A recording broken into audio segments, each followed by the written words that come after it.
This is the Gilmore Gang. I'm Steve Gilmore, and we're joined today by, that guy, Dan Farber. Welcome, Dan. Hey, good afternoon. How are you today?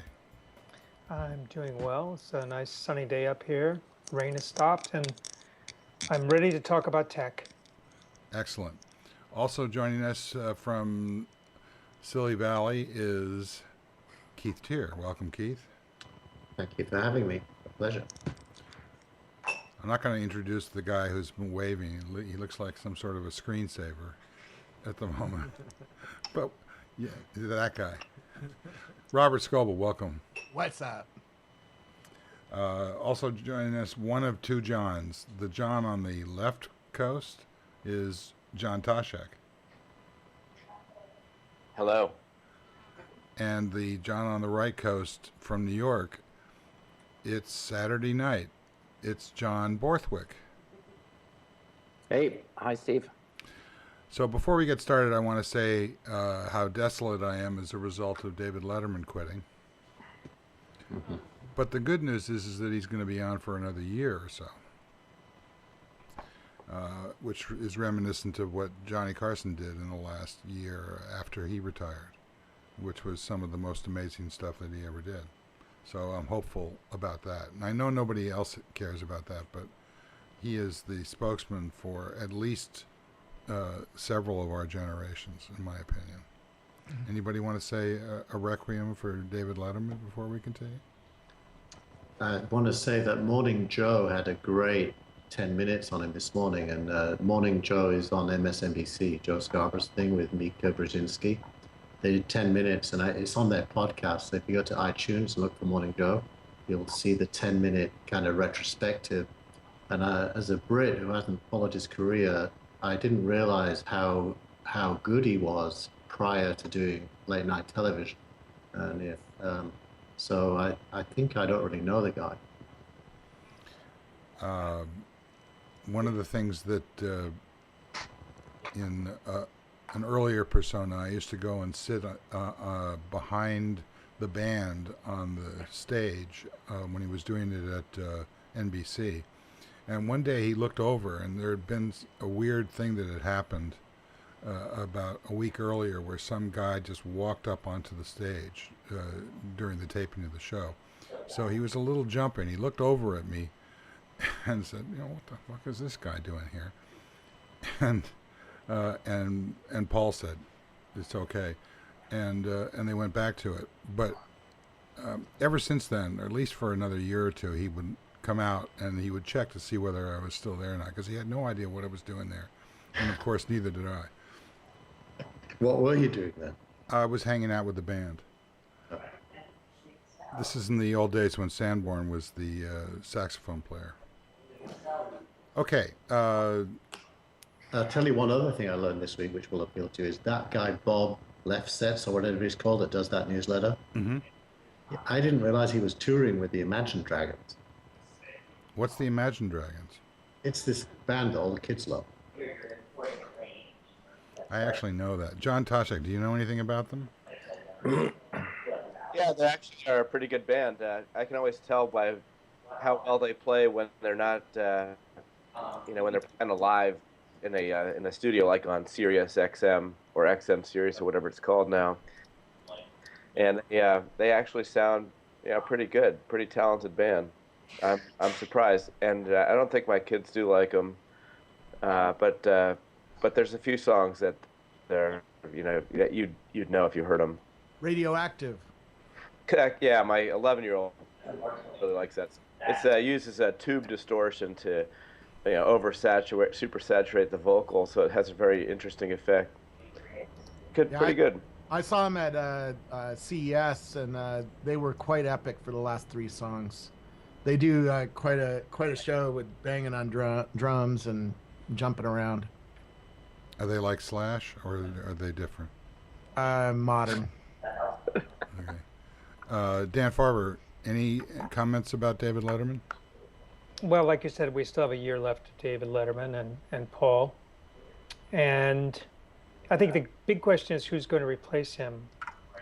And there was some noise about Colbert. He seems a little sour for it, don't you think? Well, he'd have to change up a little bit. He couldn't just do his old, fake conservative shtick. How about Ellen? Ellen DeGeneres? Yeah. That'd be a smart move. Yeah. Well, the one thing we know is that Leslie Moonves is very smart. So I'm sure they will pick someone that will be able to carry on the show for another 10 years, or at least. Well, Moonves is, Letterman just hated every suit in the industry, notoriously. And Moonves somehow got Dave to fall in love with him. It was a really strange relationship, but it worked. And he basically said, you can just do it as long as you want to, which for a corporate, decision-making process is somewhat rare. John Borthwick, have you watched Letterman at all in your perusal of our? Sorry, I wasn't listening that closely, Steve. Nice. David Letterman, one or two times. You don't care. I don't watch much TV, so it seems charming, but from another era. All right. Okay. Well, I've milked this for more than I expected. I think that describes a few of us. Charming, but from another era. Well, speak for yourself. I think that's the name of the show this week, isn't it? Now we're in trouble. We're naming the show before it begins. I thought that's what the plan was. Let's talk about the Amazon fire. Okay, excellent. Yeah. Go ahead. I bought two. So I haven't tried it, but I did get to take a look at it. There's a great media analyst out there called Rich Greenfield, who's been doing media work for a long time, and he happened to stop by the office. Just the event was around the corner from our office for the launch of the Fire, and the hardware is impressive, right? So it is. I was totally unimpressed with the with Amazon's iPad line, just from a hardware perspective. And the hardware of the Fire is the actual device, the box, the ports. It seems very nicely designed. I think the addition of the gaming controller is really interesting. And Rich, he actually plugged it in and did a really good review of it, which is available on his site. But it seems to be really fast, and the voice control's kind of interesting. I'm not sure if it's a game changer, but it seems to be. I think we're going to see a lot of stuff in video this year, and this is Amazon putting a big stake in the ground. Who on the show is going to actually get one of these things? I bought two of them just because I want my kids to have one, and I want to play with one myself just to see what it's like. Did you have a Chromecast, Keith? I've got a Chromecast, and I've also got Apple TV. I'm pretty sure that I'm going to stick with Apple TV as what I really use.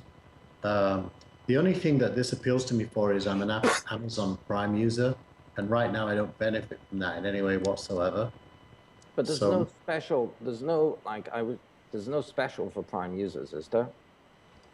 There is. You can control the voice through Prime Video search better on this device than you can, say, search through Netflix or something, from what I understand. And the other thing is you get your Prime comes with a lot of free streaming, a bit like Netflix. And most of the services I have don't have Prime on them. So this would be the only thing I've got that would have Prime on. So you can get things that cost money on Apple might be free on Prime. Yeah. I wonder when somebody's going to, or maybe it's not possible from a licensing perspective, but I wonder when somebody's going to put an HDMI switcher into these boxes so that you can basically gang all of them together, because I think that would be, of course, useful for customers, but unlikely to happen. I plug mine HDMI switchers are part of your receiver, your AV receiver usually. My receiver's got they should all be like Chromecast. Right, just plug something in, and then you switch it through your AV receiver. But you can't plug. Who wants 5 different boxes on their desk? That's my point. But you can't plug Chromecast. First of all, I only got 2 ports on my Sony, two HDMI ports that are free. On your monitor or on your receiver? Yeah, I don't know what a receiver is anymore. He doesn't have a receiver. That's what it is. A receiver's that kind of amplifier that you normally used to The have with a Marantz Mic 5. that I used to have when I had a stereo, yeah. That's right. It's one of those. And That's now what you do is you plug your 7.1 speakers into that, and you plug all your HDMIs into it, and you change channels using it. Yeah. And Yeah, but Keith, most people are doing, I think, what Steve described, and it's what I do is they buy, they buy a display, a TV, and they want to plug straight into that, and those things have, two HDMI ports max, right? No, new TVs have like 4 or 5 now. Sometimes the Samsung TVs, they taken over the receiver. I mean, so if you're buying a TV and it's a smart TV and it has the AV kind of switching capability, you'd be stupid not to look at the ports that are part of it. I mean, it's just like you're just buying the screen based on what it looks like, but really the guts behind it's what's the most important thing. Yeah, I agree, but I think the replacement cycle on TVs is, what on average 5 to 7 years, and the last Samsung TV that I got was 2 years ago, and it's only got, I believe, 2 HDMI, maybe 3 HDMI ports on it. 3's good enough for right now. I mean, you don't really need more. No, than that. I completely disagree. You're missing my point, which is that the way my daughter looks at television, there's this box that she has absolutely no use for, which connects to Comcast and has like 17,000 channels and, on demand, etc. And then there's the Apple TV port where she looks at Netflix and YouTube religiously. And that's television to her. The rest of it is just meaningless. What I'm suggesting is that, and I don't think it'll happen for the same reason that, with the exception of Google, nobody has ever, basically merged their product on their chief competitor's platform. Google has done it with apps. But that's where you would buy an Xbox and use that kind of switching kind of capability. I mean, if you're not going to buy a bunch of boxes unless you're just not going to do it. Most people aren't going to buy an Amazon box and an Apple TV. I'd hope they wouldn't, because it's kind of redundant. But if you bought an Xbox, you could switch through applications like that, or PS4. But look at, I don't know. All I'm suggesting is part of the audio-visual entertainment switching over, so people don't even know what to do. Companies don't know what to do with their monitors. Their AV receivers are kind of gone down to the $100 range for what used to be $1,000. It's kind of a crazy world. They don't know. People watching on the web, their mobile devices. TV's all blasted apart in different directions now. Right, but what I'm saying is that I don't want to have to switch between on one device, namely the TV. I don't want to have to use one controller for that, and then another controller for Comcast, and yet a third controller for Apple TV. But there's an awesome thing that Logitech have called a Harmony remote. It's a piece of garbage. But go ahead. No, the new one. The new one it comes with a little separate thing, and the remote's very tiny. Anyway, it's awesome. I just have this one little remote control, and I've probably got the most complicated setup of anyone. Can we get a two-shot between piece of garbage and awesome? I highly doubt you have the most complicated setup, but it's possible. But that thing is the Harmony tries to unify everything, and it does just a little bit of compromise on everything. What's better is using your phone and downloading the little app that allows you to use the RF and the IR receivers as your remote. I mean, that's a way better implementation than the Harmony. Well, the Harmony has an app now. You can have there's a Harmony app, and you can do everything. Yeah, and you program the macros. It's a piece of garbage. Come on. I mean, there's so many better remotes out there, but they tend to cost $700 or $800 and need to be programmed by a sophisticated engineer. John Borthwick is aching to get into this. Go ahead, John. Yeah, no, I want to take the bridge, because there's a small bridge in that, which is to move into software. And I think that what the Amazon product, a really interesting aspect of it. We're arguing right now about all the sort of disparate hardware and how it connects. But even when you get into the software and the content layer, there's all of this sort of fragmentation that just exists. and it's just really confusing for people, right? So if you want to watch Game of Thrones and you get onto one of these devices, I don't know if you've tried Apple TV recently, but on the front screen now, there's maybe 30, 40 different apps. So it's a very, very busy experience. I notice you can move them around now, but there's only limited at typical Apple. It's a limited amount of movements, and you can't folderize them, you can't organize them. In the Amazon world, you can hide them. You can hide them. In the Amazon world, I haven't figured out how to do that yet, Keith. I have to ask you for that, how to hide them. But in the Amazon world, you got this really interesting and supposedly very good voice search. But it's, how deep does it go into the metadata, right? Does it search? You've got a Netflix app in there. You can ask for Netflix, but can you get into the content of Netflix? No, because the APIs of Netflix are not public, right?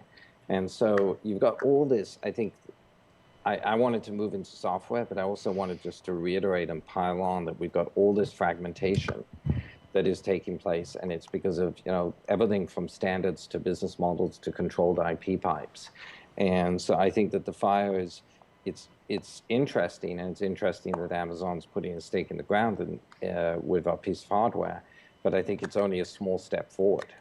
Somebody this morning, I think it was Forbes, somebody wrote about Roku in this context and made the point that the only device of this kind where you can search for Game of Thrones and it will tell you if you already have a subscription where you can watch it for free versus paying for it is Roku. So if you search on Amazon Prime for something that's free on Netflix, they'll try and sell it to you. They won't tell you you've already got it and it's free on Netflix. Which leads me to a bigger point, which is, if Amazon was like Facebook, they'd probably try and acquire Netflix for $19 billion. Why do you say that? Well, because isn't it interesting that they put Netflix on the box when Netflix really is a direct competitor? Netflix has got so much market power that you can't leave them off if you want to sell your device. But this is a typical kind of thing that is done where the second place company basically brings themselves up to the same level by putting them their number one competitor. This is good for Amazon. It basically suggests that if you're looking at Amazon content, you see something you want to jump to on Netflix. First of all, it's going to be even older than the stuff that you see on Amazon. But say you go between their show with John Goodman, which I've never seen, which is supposedly funny, and you go between that and House of Cards. Eventually, they add up to one channel, which is the streaming channel, as opposed to going to, old TV or demand TV. Well, I'm more thinking of the audience more than the content. I mean, if I was Amazon, which has really thin margins on its retail business that amount to not a very great business, ultimately, they obviously want to move into sales and distribution of digital content. And the biggest player in the market is Netflix, and it ain't that expensive if you look at it in the big picture. So why wouldn't they go and acquire it? Why would there be chicken shit there? Why wouldn't they say, screw it? Because of the thin margins, and also Netflix is only one small part of their competitive offerings, right? They compete with Walmart. They compete with everything. It's Amazon. Yeah. What I would do if I were Amazon is not buy Netflix, but use Netflix, treat it as a channel, like an access channel, and have a 10-year partnership where Netflix is folded into the Prime offering. They can do that now because they just raised the prices of Prime to actually cover the cost of Netflix subscription in it, and it would feed up, and then they get new content onto Amazon. In the meantime, over the next 10 years, they can develop new content, become a channel, equivalent to any of the broadcast channels that are out there, or even more powerful. But what if they bought Netflix and took it off Apple TV? Wouldn't that be game over? For who? Whoever bought Netflix. It would be game over for Netflix.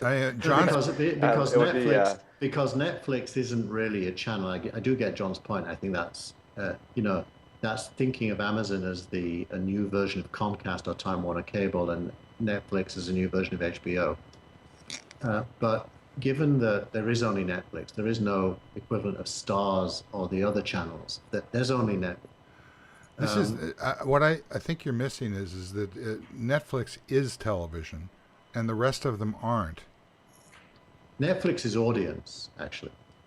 Netflix is a world that is self-contained, and once you get into it, you don't want to leave. Our children never leave. That's the same with mine. Well, YouTube's a close second. But it's part of it. It's part of the Netflix network.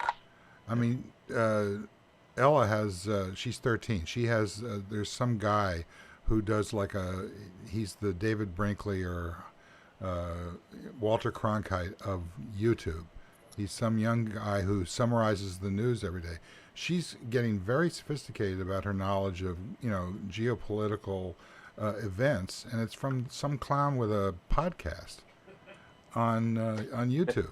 These people are taking over. That's why Letterman's quitting. It's not because Jimmy Fallon is going to beat him. It's because, this live game is now, essentially devolving to the Super Bowl plus, the Grammys. And we know what a crappy show the Grammys is. There's just nothing live anymore except for CNN, which is the crash news network and doesn't talk about anything over and over again. There's English Premier League as well. Oh well, this is a problem that you can discuss with Tasha. I don't understand soccer, but it is exciting. All right, so John Borthwick, this is your fault because the people out there are going to be complaining about this as not being a tech conversation. So how do you defend yourself?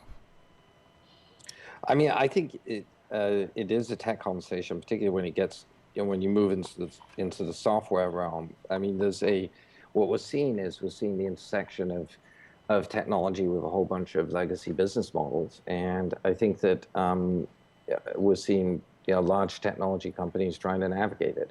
I mean, I think it's fascinating that you're talking about Netflix and Amazon, and it's Amazon because they pushed out the Fire this week, right? You mentioned the other Seattle company who has a big gaming play and who should, is going to be, I think, seriously challenged by the new Amazon box, Microsoft's Xbox console. So you think that the Fire is a competitor to the Xbox?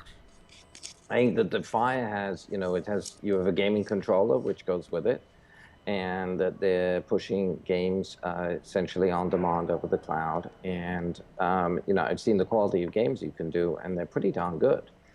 And so I think that once again, the combination of the mobility and the accessibility of a media type will outweigh the quality. I think that on a raw quality basis, the Xbox is going to be better. But you've now got one small box and you've got your games in the cloud. And I think that is really interesting. I think Microsoft has missed a beat again.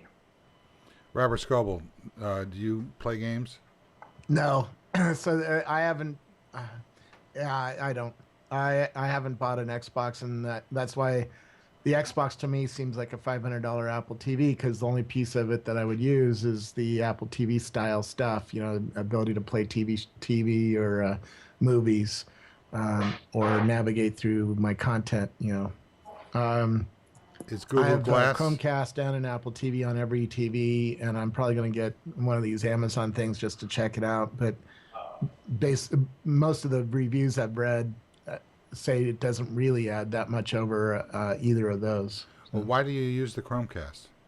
For what reason? I use it if I'm using an Android product, and I partly got it just to compare it to Apple TV. Mm-hmm. But you don't use it that much, right? No, because usually the kids are on Apple TV with AirPlay off of their iPads or something like that.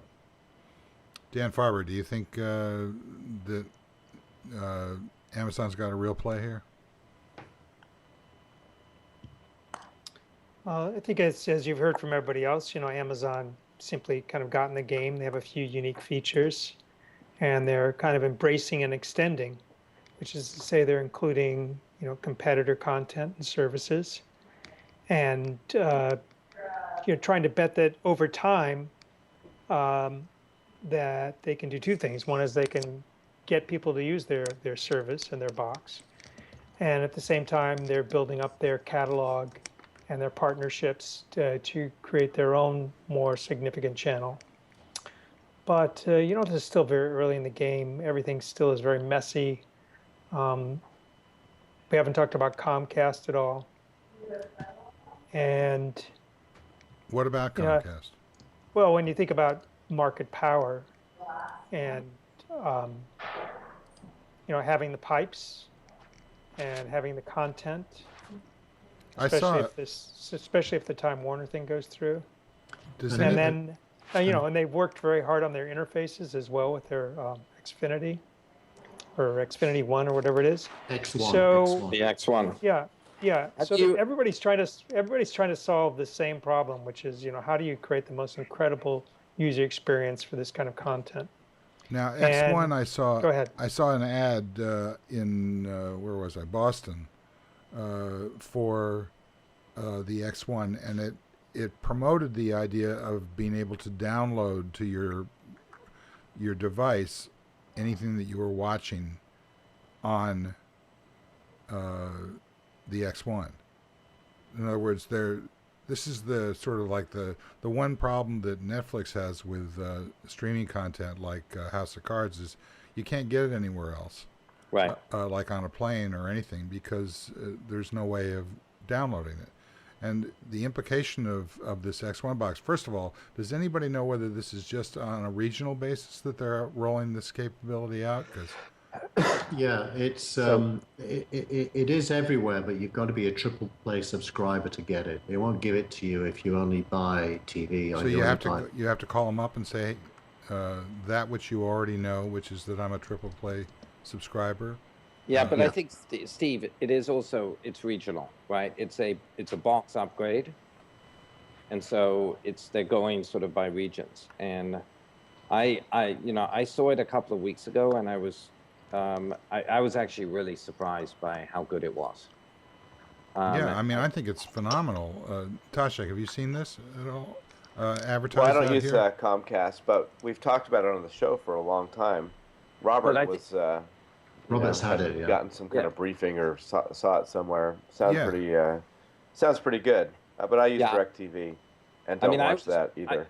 I was intrigued by, Robert's enthusiasm when we first talked about it intrigued me, but actually seeing it and being, in my former life, being, over at Time Warner and seeing sort of the traditional multi-channel cable feed and all of the complexity of OCAP and the set-top box infrastructure and trying to rethink that. It's a couple of weeks ago when I saw Brian Roberts do the demo of it, he stepped back and said, look, what we've done here is we completely re-architected, and it's standard, I think, HTML technology that is now wrapping multi-channel video.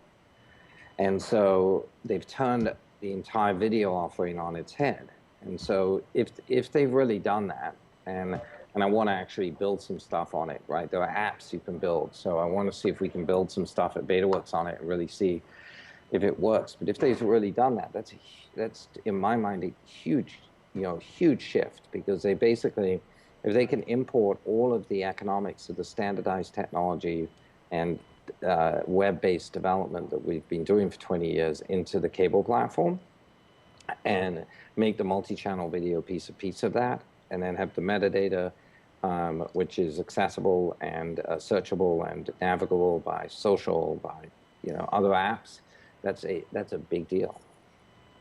So what I didn't understand, and I haven't gotten the answer yet here, is do they have the rights to be able to pull down network shows so that you can download them to your device? Yes.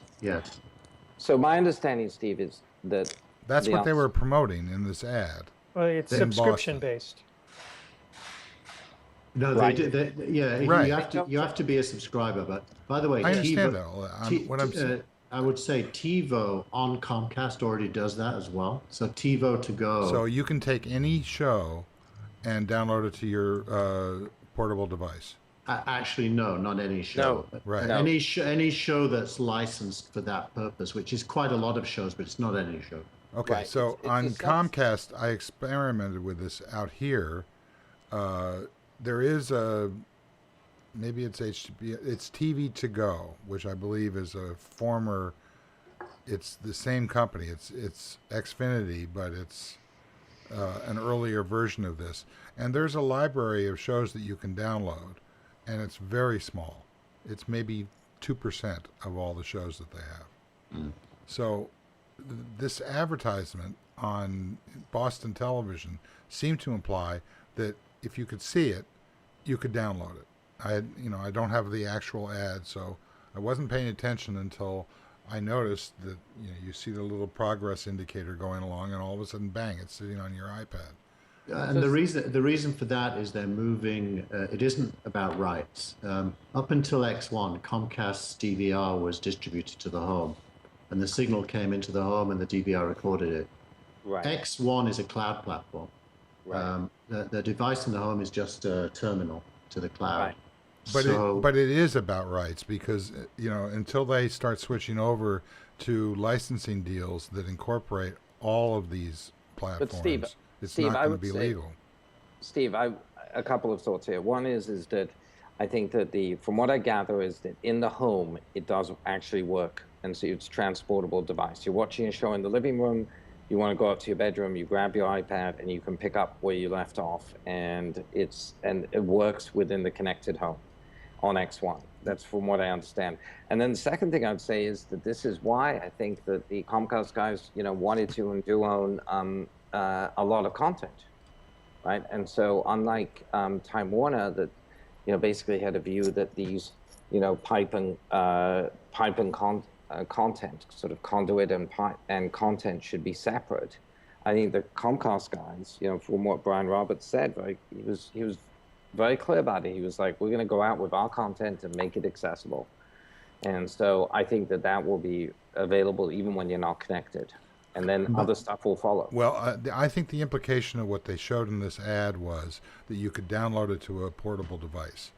Now, once you have it downloaded and you go out of Wi-Fi range on your local network, which is how that previous service that you're talking about worked, at that point we're in a new world. And that's what I'm asking, is whether or not we're in this new world already. Not quite, but we're getting there. So if you look at the Comcast iPad apps right now, you can watch a lot of channels live on your iPad, unrelated to your cable box. Yeah, Just all of using except the major networks, which of course you can't, and not even NBC, which you can't. You might be right about that, but there's a bunch. I don't watch those, so I wouldn't know. But the ones I watch, you can get. Okay, so I think there's either this is really opening up faster than we realize, or it's just another elaborate bait and switch where they show you the capability of doing something which you never would do because it's about the the law channel or something that you don't care about, but the things that you want to be able to reposition to a portable platform, you can't do it. So that's not what the ad implied. The ad was very clear that anything you could watch. I wish I had the spot. Maybe somebody can find it. Or maybe I can call up Comcast and actually know what I'm talking about. It's in the Bay Area, that ad as well, by the way. I see it quite often. You have? Yeah. Okay. So, Robert, since you have to leave early, what do you want to talk about? Steve, just to... What else is happening this week? I mean, Hang on a sec, John. Yeah. I can't talk about what I really want to talk about, which is my new drone, which I can't talk about till Sunday because I'm embargoed. Is that it I don't in the know. window there? I'm Is off to it go hovering? see some music in Napa. Can you at least tell us what brand it is, Robert? What's that? No, I can't. Okay. Can you tell us which one it is not? No, I can't. I'm going to guess that it's a GoPro. Well, I'll it's tell a you GoPro. what. It's not made by a company It's not- with Chris Anderson at the helm of. And it's not Although, Amazon. Eddie It's not- Codell was here today, and he has one of the One's made by Chris Anderson's company. I forget the name of it now. Yeah. Chris I'm Anderson still, as I'm in still getting used Wired. to all the brands in the drone world. And I assume it's not Amazon. No, it's funny. Now that I see the state of the art of drones and talk to people inside the industry, there's no way that's going to work. So that was totally done for PR. Yeah. The battery, the drone that I have is mostly battery, and it only lasts 20 minutes. And there's no way, and it only carries a very light payload, maybe 3, 5, 10 pounds. There's no way that Amazon can ship stuff with drones, in the foreseeable future. Yeah. That Okay. said, they are a lot of fun. Well, what's And so they're- fun about So them? what's really going on is the state of the art of drones is shifting into two branches. One is a highly programmable open source platform that you can really do a lot with and tweak and play around with, and those and that's the Chris Anderson drone. Give me somebody Is tell it me the name of it. Maker 3D Studios or Robotics. Thank you, something? Nir. 3D Robotics lets you do all sorts of stuff like automatic flight plans and stuff like that. The other side of the industry is going to be productized for people like me who don't want to play and program all that much, but really work much better. And they're going to be aimed at either just people who like to fly around, because it's a lot of fun flying these things up and down, but are really going to have high quality video cameras on them with really good video stabilization. And those platforms are going to be about $1,500. The toys are $300, $400, $500. And then there's really high end professional octocopter drones, which are 10,000 and above. Eddie called those the heavy lifters, because you can get more when you get more props and get bigger props and bigger engines. You can lift like a Red camera or a Canon 5D Mark III up in the air. That's not interesting to me. There's no way I'm going to put my $3,500 camera up in the air. So I'm much more interested in this $1,500 price point drones, and I see that, like home automation, this is the year where that is becoming productized and becoming very, very interesting. So let me understand Yeah, this. there's some regular. Go I was ahead. going to say there's some regulatory issues. For example, in the state of There's Texas, a lot of them. If you're flying a drone above 8 feet in the air, you take a picture and put that on the internet, that can be deemed a misdemeanor arrest potential. For what reason? There's just, first of all, floating a drone and then taking a picture and putting it on the internet against someone, with someone out knowing or something. But it's What if very you got a 12-foot complicated. ladder? Dan, that's a privacy problem. Is that a privacy law or is that a flying law? It's both. I think there was something. I don't recall exactly, but there's something about if a drone hovers above 8 feet. You can climb a I tree think above that's- 8 feet. That's a stupid thing. Yes, of course. But I But think they- this yeah, is people kind of are what you deal with, where anti-technology there's at their new hearts. technologies and people don't really understand them. And we This see the is the same right thing with wing. Google Glass and others. It's the Republicans getting into drone sex, outlawing drone sex. So, What? Robert, Well, I think that's the name of the show, huh? Drone sex. Yeah, I like it. Go ahead, John Borthwick. so Robert, the Phantom, which is the last one I played around with, which category does that fall into for you? Is that the second category? That's in the $1,200 range. God, I can't say more. Oh. Well, we did so far. I 5 did minutes that, ago, you yeah. could say less. Yeah. Yeah, well, I'm interested in what Phantom's doing. Anyway, whatever, let's move on. So something that you can't describe is better at $1,200 than it is at $1,800. No, there's a new drone that I have that comes out Sunday, and it should be a little bit higher than the $1,200 price point, and it has some. it does some things that the $1,200 drone does not, which makes it highly interesting to me. Okay, excellent. Interesting. So Okay. before you go, Robert, let me ask everybody here, what do you think on week 2 of Office for the iPad? Does it make a difference? Everybody shouted me down last time. Actually, Brett Taylor came over to my studio on Monday or Tuesday, and we talked at length about that. It definitely makes a difference. He praised it highly for its design, and for bringing the Office users into the iPad iOS world. And 12 million people have downloaded it so far. But then he started explaining how his company is very, very differentiated in a way that Microsoft will not be able to react to. And he's built a whole collaboration suite underneath his app that he went into depth on my show. And he said Microsoft just doesn't look at the world like that and can't look at the world like that. The product is called Quip, and Tina's right. Anyways, John Borthwick probably is way much more up to date on that than I am. Well, if he is, he's not talking. I installed it last Friday, and I've actually got a Microsoft developer account, so I get a free version of the cloud service that comes with it. So I've been able to put it through its paces. You know, I don't think I'm going to end up using it, not because there's anything wrong with it, but I don't do that kind of work on my tablet, and I don't really want to do that kind of work on my tablet. So that's I'm not sure that that's the gating factor. I think that Evernote's lead in this is just extraordinary.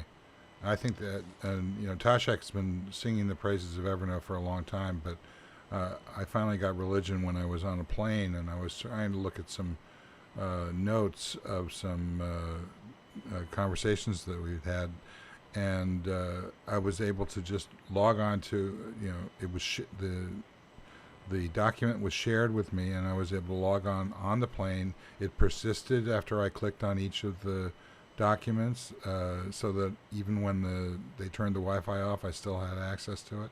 It was extraordinary, and I don't think you can do that with Office. Well, it does have a file system on the device, so I think you could do it. I'm talking about sharing between people. There's got to be a gating factor there where you've got people who have to go over this $99 a year hurdle in order to do that, when Quip and Evernote are delivering this for free. I think they can do that because they've got SharePoint in the background. They've got a cloud version of SharePoint. So I think there's no technical reason, put it that way, why they couldn't. Here's what Brett said to me.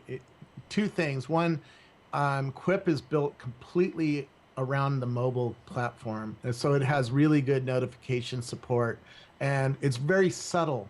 And there's really good social support. So if you're editing a document, I see some of that behavior on the screen, where you just don't see that kind of stuff with Office, because the Office document is a blob that hasn't been broken apart the way Brett's thing has been.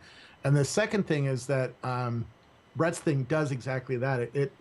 It only sends a little tiny bit across the wire, and it works completely offline if you're in a plane, and then it resends everything.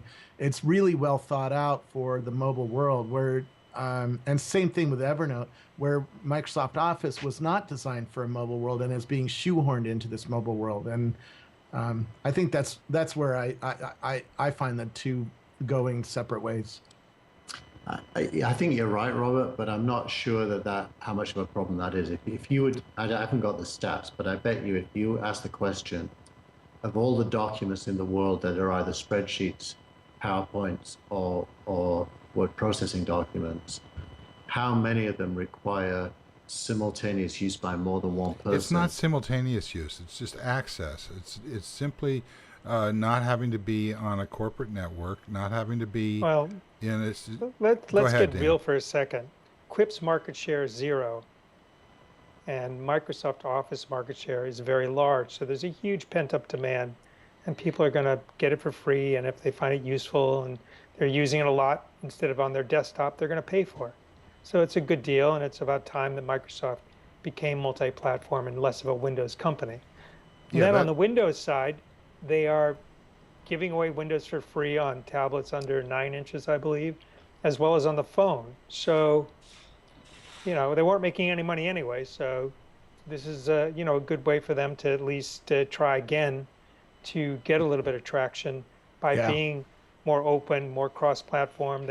They've opened a lot of the .NET more than they have in the past. So there's some signs. The question I have, was all this in place before Ballmer left, or is this something new Absolutely. from? In fact, even Brett said it. The Office apps were way too well designed to have been done Yeah. in the 7 weeks or Yes. whatever it is since Yeah, Satya they were done took 5 over. years ago. For He God's says sake. these things have been working on for many years. They are very well done. Really, So this notion- it represents the victory of the iPad over the Surface, really, doesn't it? I mean, they've made a policy decision now that they can't Yes. be the winner in hardware, so they've got to get their software on the hardware people are using. And I think last week we talked about that. The Telstra guys that I met with a week ago, they run the largest phone company in Australia. They have 15 million customers on phones, and only 200,000 of those people are using Windows phones. So Microsoft is under pressure to change that in a noticeable way, and I think that's what happened this week. They announced they were making it free. They announced a whole bunch of new features. They announced a new Windows 8, which is 8.1, which is pretty nice and adds back the start button, among other things. All right. Well, I think that what you're missing here, Dan, is the impact of what Google basically invented, which is the ability to share documents through the web, and change the notion of what a document really is and its importance. And I think Microsoft is going to continue to be in catch-up mode about enabling the one thing that people are actually interested in doing, which is taking this information and making it portable and having some sort of sharing model around Well, but let's be realistic again. That is true, that the kind of the standard for the web and the mobile age is that everything has a foundation of collaboration. But the fact is that most people share things by emailing them. Yep. And that's not going to change very soon. And when did you last get a red line document that wasn't Microsoft Word? It's always Microsoft Word. Yeah. And that is true. That's why it's good John, to you have have to go. Microsoft on the iOS platform, because it really is the gateway drug to these other newer competitors. Guys, I think that Slack is another one. Sorry. Please talk. It was coming in and out, so that's why I was talking over. So I think that I think the shift to mobile, the couple of billion people that are coming online on mobile devices over the next 2-3 years that never had a Windows PC, never had to know what a start button was. I think that is that mobile first sort of base mobile experience is what you need to focus on. I think that Microsoft, it's interesting. I think the conversation about X1 and Office are related, because I think that Microsoft they have a legacy infrastructure, a legacy a business, and a whole bunch of legacy tax associated with that, and how they actually tax, meaning this sort of the strategic tax to the existing distribution system and mechanism, and how aggressively are they gonna move into this new world. I mean, certainly, there's a new CEO in there, and this is a start. My understanding is that at Microsoft, that iOS versions of Office have been around internally for a long, long time, but they've never shipped them. And so clearly something's changing. I would never count Microsoft out, because I think that there's a lot of smart people there, and they certainly have a huge business base to work from.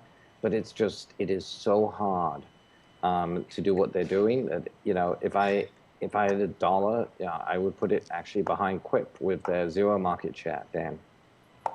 So, one interesting thing is, I don't know if you noticed the Steve Jobs email that came out in the trial this week that Phil Schiller was in, where Jobs said to his team, this is a shocking statement, but he said, we perfected the hub we call it iTunes, and it sat on your Mac at home. But Google and Microsoft have moved the hub to the cloud, and we're behind. And he has stressed the need to get iCloud right. And yesterday, Apple shipped the ability to share a document on iWork that is for viewing only. Previously, everything you shared could be edited by the person you shared it with. So Apple actually is the dinosaur here. Microsoft isn't that far behind Google functionally. It's behind culturally, both Apple and Google culturally. But functionally, it's not in bad shape. If they could get the right cultural strategy for the future of mobile, as John said, I don't think they're that far behind technically. Well, I think Quip Well, is. and I think to John's point, if a product like Quip or Poetica or whatever, is it the future for these billions of people who are going to be hopefully buying, from Microsoft's perspective, these low-cost Nokia phones, then they should buy Quip. Well, I think that that's likely that Quip will be acquired. I mean, didn't Brett Taylor used to work? Oh, that was the other guy, the Path guy. Didn't he used to work for Apple? He used to work for Before he used to work that. for Google. He was one of the guys who Okay. started That's Google right. Maps. And It was- I don't know what he did before Google. It was Dave Marin who worked at Apple. Yeah. But the thing that Robert said, I think, is exactly on target about Quip, which I'd go a little bit further and say that their hyperlinking capability, the ability to basically, you do an at mention of a document, and then you just click on it. It allows you to basically bang back and forth between documents, pull different things together. It's very similar to some of the stuff that John Toshak, you use Evernote for, but it has a hyperlinking system which they can start to expand on. So I think that puts them significantly ahead of where Microsoft is, because Microsoft has so many different architectures that they're trying to combine that they are way behind in terms of delivering this kind of interactive, viral experience that people want for these mobile devices. Have you played with OneNote, Microsoft OneNote? Yeah, I on the mean, iPad? OneNote was fantastic. It would have made the original tablet actually work, but Microsoft, refused to have a freely redistributable player in No, but 2000. Yeah. And But they- I tried it now. It looks like another interface for for Word. It just looks like a different Interesting. view. I mean, what's the point? It's more like an Evernote, to be honest. It's not like. But I'm not talking about Evernote here. I'm not the target. I'm talking about Quip. Quip. Yeah. Quip has some very Quip, subtle features behind it. Well, so let You me don't say realize. what I really, You don't in that really. case, I'm gonna say what I really think, which I think Quip is just bullshit. Excellent. Honestly, I think Quip is, I think it is a useless piece of shit. I don't know why I would ever use it. What would I use it for? Well, for me, it's been a useless piece of shit that I've used where nothing else worked, and now the what for? second What that I for? What download for, Steve? What the for? second down, I just told you. If you rewind this show, you'll see what I just told you, which Comcast is won't that let you me. can It won't let me do set that. up 3 documents, and each of those documents has a name. If you use that name and @mention it, literally with the @ sign, which of course is a smart idea since @mentions are everything and push notifications work with @mentions and they are everything. So you're able to sit there in the cloud at 35,000 feet and be able to go, let's see, what did he say there? Click. It takes you, it hyperlinks you to the document, which is pulled from the document store in the cloud, not on your device. And it tells you what you want to know, and you can copy and paste it and drop it in. You can assemble documents in real time that much faster than you can with any other tool. So when I paid to what for end? To what end? What's the purpose? in order to Collaboration, to communicate build with shit people in with other people, man. corporate environment. And do it easily on mobile and tablet along with desktop. It really is much better for this kind of collaboration of building things. It really is. Because it's built completely around mobile, it's not built around documents.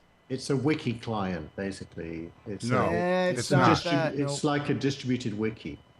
You're missing the forest for the trees, whatever that. You phrase really is. need to go watch the video I did with. Forget with the Brett video. earlier I mean, this the week. video is great, I'm sure, because Robert is clearly on what's important about this, and Brett certainly knows what's important about But it. why is no one using it? I mean, I don't know anyone that uses It's it. new. No, it's no, new no, and it's he- collaborative. Brett You was don't on- collaborate Brett was every on the day. It's Gilmore- not like Instagram. How many of the 12 Brett- million Brett do you was on think the are gang. actually using? How many of the 12 million are using Office for iPad?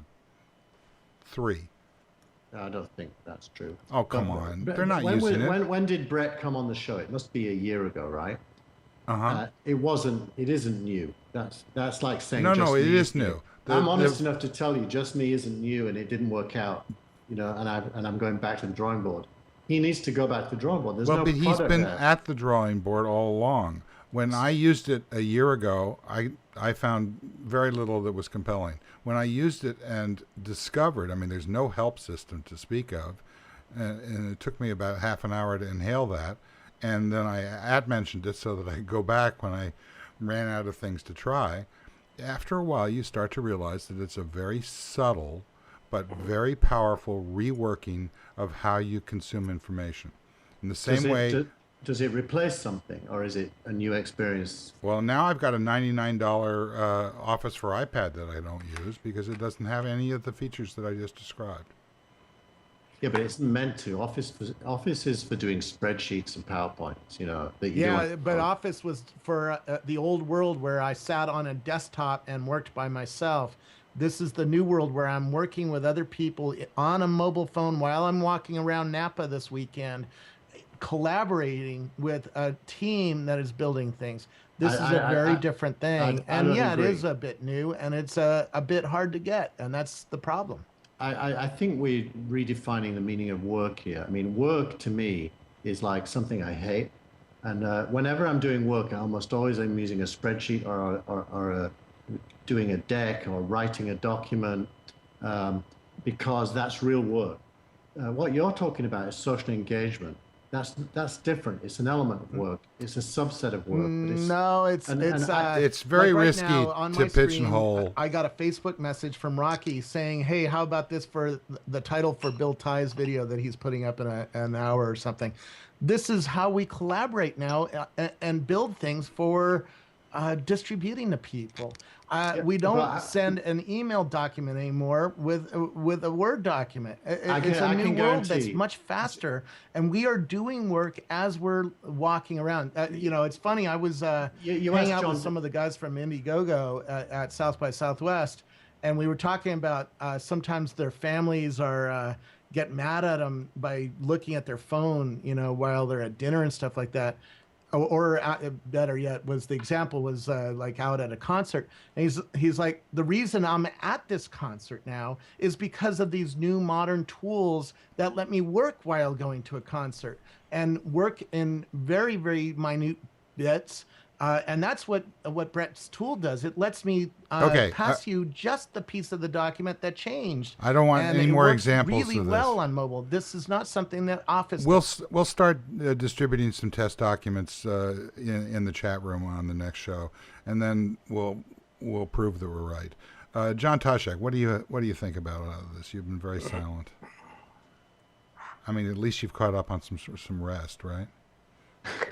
In the last 10 minutes? Yeah. No, it was a very intoxicating type of conversation. Well, let's hear it then. What do you think? You agree with me? That would be unusual. I agree with you, but not with the product implementation. Okay. I don't know. I don't use it. I don't think it. I don't think presenting the message of beautiful documents is going to get a lot of people motivated to use it. I agree. It's not what I'm talking about. I mean, just say, do a search and replace Quip with Evernote and discuss. So Evernote is saving, pieces of my life during the day. It could be notes, it could be to-do lists, it could be tasks.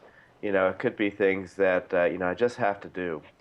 And, therefore I have many notebooks that are, kind of parse my world.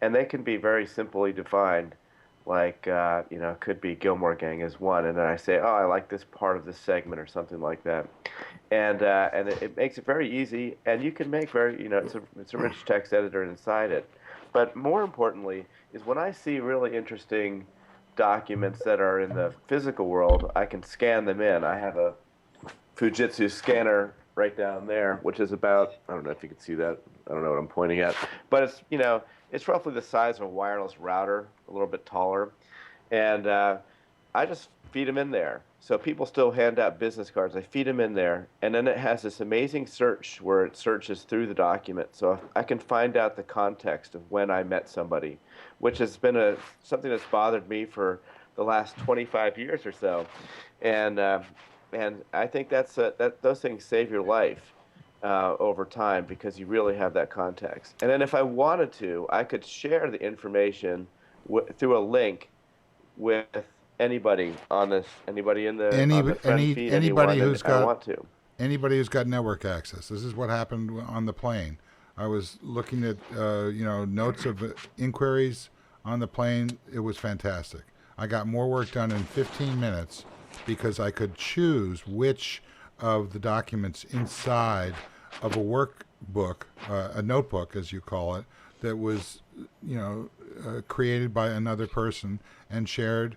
I mean, it's just incredibly powerful. And as Vala Afshar says, work is not a place, work is achieving results behind a desk or on the go. That's exactly right. This is not about work versus fun. This is about, what's fun for me at my advanced age is being able to get something done that I couldn't do before and have it done quickly and come up with ideas as a result of that let me do what I haven't done before today or tomorrow. So let me try and be a bit more intelligent than I was previously about what I'm really saying. I'm saying that there is the production of something, and something still measured statistically probably is equal to word processing documents, spreadsheets, and decks, code for engineers. But for most people who are not engineers, those are the outputs. Then there's how do those outputs get shared and discussed and changed with those others who are affected by them or have an interest in them. And there's a lot of answers to that question. But usually the unit that you're discussing, I can't tell you how many lawyers send me, Word documents that are contracts. That's the only way they can interact with me. And they're never going to move to Quip. They just won't, because the unit of a document that has a history of change doesn't really fit into Quip's world as easily as it does into Word. So I'm not saying it isn't work when you're engaging with others, but I'm saying the production part of work and then the discussion part of work are separate and need to be related, and Quip doesn't necessarily solve that problem. What are you talking about, Keith? Have you used Quip? Because here's a document that looks like what Microsoft Word would present. But you're never going to get edit that. it like I just did. No lawyer's going to send you It sends just that piece over to everybody else, and it shows up as a notification on everybody's phone, and they see it, and they only need to see the important piece. This is not Microsoft Office. But Microsoft Office does not do this. No, they're not reinventing the wheel. For my daughter, this is the wheel. They're not reinventing it. They're doing what these kids, if you watch them, you've got several of them as well, and if you sit there and watch them, they're just on another trip, and that trip is really interesting, and it's going to affect everything that we've been talking about on this show today. I agree with that. Video and documents are being replaced. The standard broadcast networks are being replaced by the streaming networks. The streaming documents are replacing, static documents. This is what's going on. And, the fact that Microsoft has released to the wild, not just OneNote, but the entire Word freely redistributable player is a great move for them. But what they really need to do is to freely redistribute the creator. And if they don't, they're going to be killed off by these guys. And see, it turns the document into a sort of a chat. But it's a chat that's really nice. And keep in mind, this is the desktop experience. If you look at this on the phone, you'll just get these notifications, which means you can work with me on a document while you're walking around or standing in line with, at a DMV or something like that. But And my we can point- do my point is stuff nobody does in real that. time. Here's John There- there- editing the document remotely right here, Right. and But it there's- shows up Keith, on my mobile phone as a notification Keith, that when you say- nobody John does Borthwick that. just made a Nobody- change. Nobody does that. Keith, people are buying cars now. We got pitched on a car last week where they started talking about the miles per gallon, and all of a sudden the guy got hip to who we were, and he started telling us about the Wi-Fi and about Bluetooth and about, this is a traveling vehicle. The only reason I didn't buy this one is I want to see if anybody else is as smart as the Lexus people are about what's going on here. What do you mean people don't do this?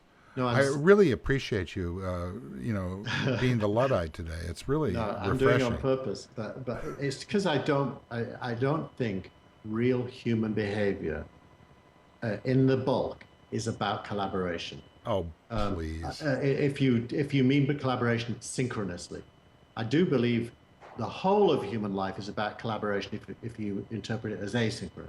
But if it's synchronous, synchronous and async. I mean, for example, real time is a myth. There is no such thing as real time. It's got to go through multiple computers. Even Therefore, close to it's real not- time is not required for most things. Multitasking is a myth, and synchronous collaboration is a myth. I mean, that's why Google Wave went up in smoke, is that nobody cares about multiple people simultaneously entering changes into a document. The last thing as a writer, you're a writer, you know what I'm talking about. You don't want somebody else saying, oh, no, that's not good. I mean, I got rid of the copy Exactly. desk in 1943. Right. So I when don't you want do to it, know about that. so what do you do when you have to really think? You close the door and you don't want to be interrupted because you've got to think. And then you've got to be collaborating with yourself. That's what Quip is enabling. That's what Evernote is enabling. It's allowing you to, oh, I saw something about that. What was that? Bang. You see it, you look at it, you read it, you think. It's a very solitary experience collaborating with yourself, and that's what's going on here. Well, I But- think you but- also have to take into account that Quip was designed for mobile. I think what that means is there's a huge amount of less is more in the product. There's not much you can do with it. I mean, there's not a lot of formatting. There's not a lot of options. There's a few objects, and it's formatted so that you can do it with one hand, basically. Absolutely. And that's unique and that's useful, and having it wired into notifications is great. But it's like a bunch of nice features in a mobile package. Okay, they need to continue evolving it, but it's not something like Evernote that just became huge. Maybe Right. it will, but Evernote actually solves different kinds of problems, It's much more general problems. Somebody By the way, on, I'm on the not a big- network said, somebody on the network in Twitter said today something about how they never, and it was Jeff Jarvis maybe, that they never anticipated that they would be sitting here thinking about, the differences and similarities between Word, Evernote, and Quip, but that is where we are right now. This is not No, about that's where you are. No, well, I'm typically where you are going to be shortly. Because I haven't heard you utter your famous phrase. What, Office is dead? It's Right. always dead. Yeah. Okay. So what I'm saying is that it's not the particular vendor that we're talking about here. We're talking about a state of mind and a way of working and existing that is coming on very fast. And Microsoft is part of making this, when Microsoft integrated, what was that? What was the networking thing that they integrated with Windows for workgroups? John, you're muted. You're talking about Toshik, not me. Yeah. I have no idea about Windows. Well, it was something that TCP/IP. Thank you. When they in Windows when for they workgroups. Is that what you're talking yeah, about? that's exactly what I'm talking about. So there was it was not the latest thing on the block, but when they popularized it, it had a profound effect. And by them freewaring Windows on small devices and creating the opportunity, which I hope they take advantage of putting Office into an environment where it can be usable on the network, they are creating an opportunity for all of these players. And we are going to start using this in great numbers. I never use Word except as a viewing medium, except on the Mac if I want to write something. But more and more, I will write on the iPad because it's just easier. Yeah, but what we do is kind of irrelevant to what the world's doing. What the world is doing is still, sadly, That's what they said about RSS. That's what they said about all this stuff. What is an edge condition today is an onslaught tomorrow. Well, I think it's a false positive, actually. I think that you're right. I agree with that. We live in a time of change. This is the past, this is the future. The present is where they overlap, and there's a war going on. And I agree with that. And I think Office is not part of the future; it's part of the past. So, and I don't think anything Microsoft did this week changes that. But I don't think that Quip represents the future either, because I think human beings, you have to break them down into stuff they do by themselves and then stuff they do with other people. And you need tools for both. And 99% of the time, you're doing stuff by yourself. Okay, so we have to wrap this up. Anything else that anybody wants to bring up very quickly? John Borthwick? No, I'm good. I had fun playing with Quip. I think that I wish it would, some of the imports of all those other document types, I wish it would do better. And I think, one of the big themes of the show today is just being sort of fragmentation and just standards and just like getting stuff to move around, right? Whether it's TV, whether it's Quip documents, Word documents, or whether it's all those damn ports. John, this is something for entrepreneurs. The reason it doesn't import the old world into the new world is because how do you split a PDF document up into little tiny pieces that can be just sent along to your notification stream? That's going to be pretty hard to do as an entrepreneur. And I think Brett has said, I'm just going completely into the new world and build a company there, and I'm going to not worry about it. And I think Keith is reacting to that and saying, I'm not going to use the new world because it doesn't have enough utility to me yet. And fair enough. That's going to be the problem for Google Glass. It's going to be the problem for Oculus Rift. It's going to be the problem for a whole range of new things. But I think if you give Brett a couple more years, he's going to add the similar kinds of features that we are enjoying in the old world into the new world, and then that's where the main market. That's when Keith will go uncle. Yeah. And by the way, I think Brett. I agree with you, but I have to go. So have a good weekend, everyone. I have to go too. But. All right, John Borthwick, you want to finish your thought? Yeah. So my closing thought was I couldn't agree more with Robert. I would bet still on Brett. I think that Brett. I think that, or just bet on entrepreneurship to solve this. I do think. There's interesting parallels with the Amazon Fire, right? Because it's like in the same way. If you think of document types, there's been, and on the Amazon Fire, you've got limited amount of media. I couldn't even get Quip to sync properly with Evernote, and that I found frustrating. But PDF, I kind of clicked it because I wanted to see what the hell would happen, and I didn't expect. I thought it may come in as an image, but him not supporting that totally makes sense to me. But all this stuff's changing. I think the shift to mobile is that your documents and the decay of those documents once sort of people start sharing outside and on a purely mobile environment, they'll just let those old file types go. Here's some of the notifications, by the way, on Quip coming through from John and other people. So I don't get this kind of stuff from my Office documents. Yeah. Dan Farber. Here. This is the summary phase. Oh, It's yes. after announcing your Summary. retirement and prior to actually stopping doing this. Yes. Summary. Yes. Well, it's been a nice conversation, and I think we have not solved any problems, but we've stimulated people to start thinking about what is the future, and to me this just goes back to the it's like word processors over the last 50 years. It's still a basic function you need to communicate in words, in this case, on a digital device.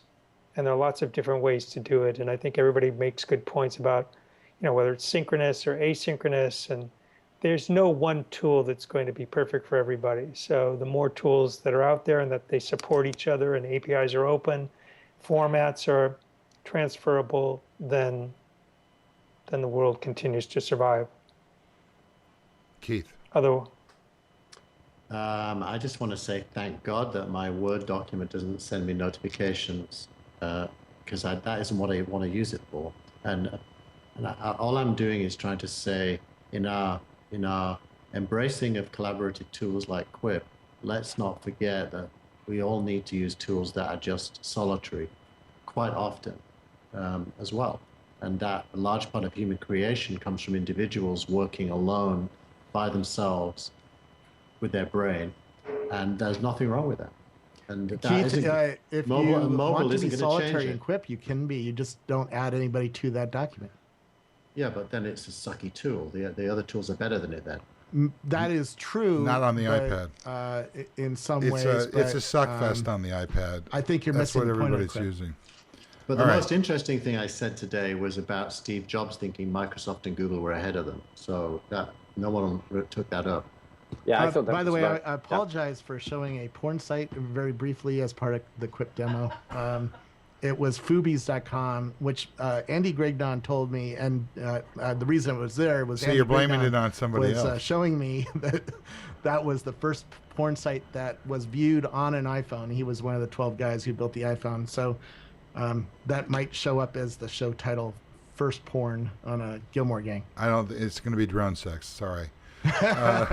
First porn or drone sex? All right. I So don't know. my last word is that because of the notifications architecture, all of these devices and tools are going to work in concert with each other, and it is not about any one app. It is about choosing from apps that let you accomplish what you're trying to do. And in a world that is increasingly mobile in every possible way, these devices are going to be dominant, and it's going to be very difficult for entrenched former monopolies to absorb them.